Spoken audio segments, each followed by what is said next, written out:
Islamabad PTI chairman barrister Gohar Khan चयो आहे त सुप्रीम कोर्ट जे फ़ैसिले मां मुतमइन न आहियूं। फ़ैसिले ते असांजा ख़दशा मौजूदु आहिनि। ROs जो हुजणु फेयर चूंडुनि जी अकासी नथो करे। साफ़िन सां ॻाल्हियूं कंदे बैरिस्टर गौहर चयो त सुप्रीम कोर्ट जे फ़ैसिले जो एहतराम करियूं था, पर असां हिन फ़ैसिले मां मुतमइन न आहियूं। PTI चूंडुनि जो बाइकाट न कंदी, पर असांजी सुप्रीम कोर्ट खां इस्तदा आहे त असांजी दरख़्वास्तुनि खे बि ॿुधो वञे।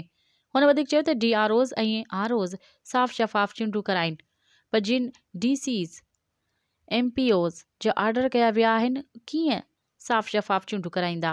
सुप्रीम कोर्ट उमिर न्याज़ी खे नोटिस जारी कयो आहे, तो हिन अदालत जा नोटिस जारी थींदा त को बि साफ़ शफ़ाफ चूंडुनि लाइ अदालत न वेंदो।